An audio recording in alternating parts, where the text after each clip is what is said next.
Hai, bagi rekan-rekan yang mengalami gejala gondok beracun atau sedang mengobati gondok beracunnya, mungkin di dalam hatinya bertanya ya, dokter menerima beberapa SMS yang menanyakan tentang masalah gondok beracun. Pertama, yang paling banyak bertanya adalah berapa lama sih pengobatan gondok beracunnya, karena ada salah satu pasien yang mengalami gondok beracun sudah pengobatan selama 1 tahun dengan menggunakan PTU, tapi perbaikannya juga tidak didapatkan atau gambaran klinisnya juga tetap didapatkan.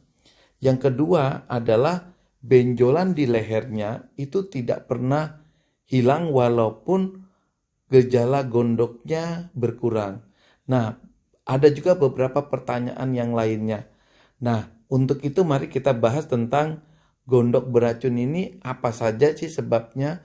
Karena ternyata gondok beracun ini disebabkan oleh banyak hal. Itulah yang membedakan antara kenapa satu gondok bisa cepat sembuh dan yang satunya kenapa perbaikannya cukup memakan waktu. Nah, gondok beracun kita sebut dengan nama tirotoksikosis. Kondisi di mana kelenjar tiroid itu terlalu aktif sehingga terlalu banyak memproduksi hormon tiroksin. Nah, hormon tiroksin ini sebenarnya memiliki banyak manfaat bagi tubuh kita selama masih dalam batas-batas yang wajar. Namun jika jumlahnya berlebihan, hal inilah yang memacu gejala-gejala yang sering kita dapatkan berupa gejala-gejala yang kita sebut dengan gejala gondok beracun, bahkan bisa berbahaya bagi kesehatan, terutama pada jantung. Nah, hormon tiroksin atau yang kita kenal dengan T4 itu merupakan atau satu dari 2 jenis hormon tiroid yang dihasilkan oleh kelenjar tiroid di leher kita.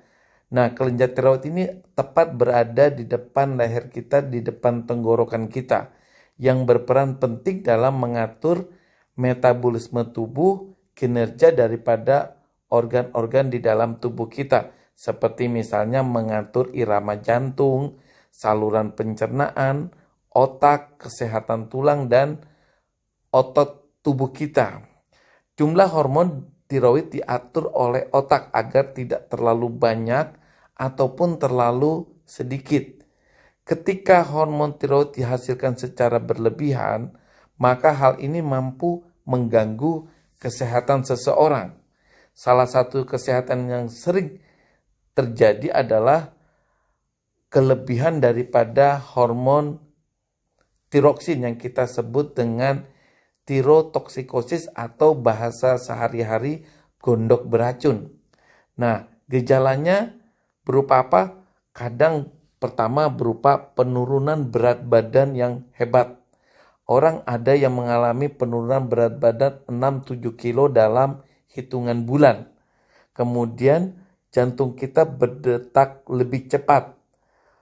Tremor atau tangan yang bergetar ya. Jadi kalau kita angkat tangan kita sejajar dengan jantung, maka tangan kita akan mengalami getaran yang tidak disengaja. Kemudian badan kita lemes, sulit mengalami tidur, benjolan nampak di leher ya, walaupun tidak terlalu besar.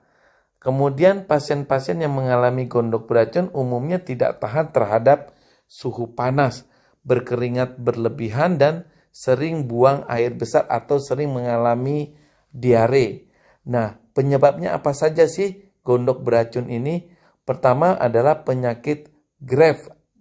Nah, penyakit Graves ini umumnya kelainannya berupa kelainan genetik di mana tubuh membentuk antibodi yang melawan dirinya sendiri. Jadi antibodi ini menyerang kelenjar tiroid yang ada di leher si pasiennya. Kemudian adanya nodul atau benjolan di tiroid. Adanya struma ovarii, artinya tumor pada ovarium yang terbuat dari jaringan tiroid. Memang kasus ini cukup jarang ya. Kemudian tiroiditis atau peradangan pada kelenjar tiroid, kemudian tumor di otak atau tumor hipofisis. Ini juga bisa menimbulkan gambaran berupa gondok beracun. Kemudian efek samping daripada obat pengganti hormon tiroid. Jadi kalau kita minum pengganti hormon tiroid bisa berlebihan, maka muncul gejala yang seperti gondok beracun. Nah, namun beberapa gejala di atas yang tadi itu ya, gejala berat badan berkurang itu, ternyata bisa juga loh bagi wanita mengalami gangguan menstruasi, bahkan beberapa pasien itu bisa mengalami gangguan psikologis berupa rasa cemas, kemudian seseorang bisa mudah sekali marah dan sulit berkonsentrasi. Nah, untuk bagi rekan-rekan yang mengalami gejala di atas, itu memang harus berkonsultasi dengan dokter untuk melakukan pemeriksaan. Pertama, bisa mengukur jumlah hormon tiroidnya. Kemudian dilakukan USG pada daerah leher, kemudian bisa dilakukan CT scan pada kelenjar tiroidnya. Untuk apa? Untuk memastikan ini gondok beracun disebabkan oleh apa. Kemudian kita juga bisa melakukan pemeriksaan darah untuk mengetahui apakah ada antibodi terhadap kelenjar tiroid atau tidak. Nah, rekan-rekan, jika kita sudah didiagnosa dengan kelenjar tiroid yang berlebihan atau gondok beracun, maka kita perlu memberikan terapi agar efek jangka panjang daripada gondok beracun itu tidak terjadi, baik kelainan jantung, kelainan usus, dan sebagainya ya. Pertama, obat-obat yang biasanya diberikan itu ada dua macam. Pertama, berupa PTU atau metomazol atau carbimazole. Kemudian adalah obat golongan penghambat beta seperti bisoprolol atau propanolol. Sampai hormonnya itu mendekati nilai normal atau normal, kemudian pengobatan itu bisa dievaluasi ulang.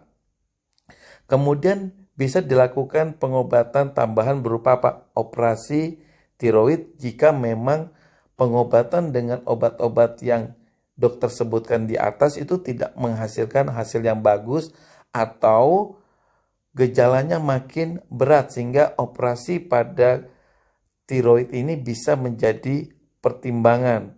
Tetapi efek samping daripada operasi tiroid ini pun bisa menjadi bahan pertimbangan karena biasanya kalau kita melakukan operasi tiroid bisa saja kita mengalami hipotiroid di suatu hari setelah operasi. Kemudian terapi yang terakhir yang digunakan adalah terapi yodium radioaktif, merupakan salah satu pilihan penanganan daripada gondok beracun. Nah, terapi ini bermanfaat untuk menghancurkan kelenjar tiroid yang terlalu aktif dan mengurangi produksi daripada hormon tiroid. Tetapi pilihan terapi yodium radioaktif ini sebaiknya tidak diambil pada wanita yang merencanakan untuk hamil, ibu menyusui maupun yang masih tergolong anak-anak. Nah, demikianlah rekan-rekan tentang gondok beracun. Bagi rekan-rekan yang mengalami gondok beracun tapi pengobatannya kok lama sekali, mungkin bisa mempertimbangkan untuk melakukan pemeriksaan lebih teliti kenapa kelenjar gondoknya tidak membaik juga, atau menggunakan terapi selain menggunakan terapi tablet yang dokter sebutkan tadi. Cukup sekian, bye.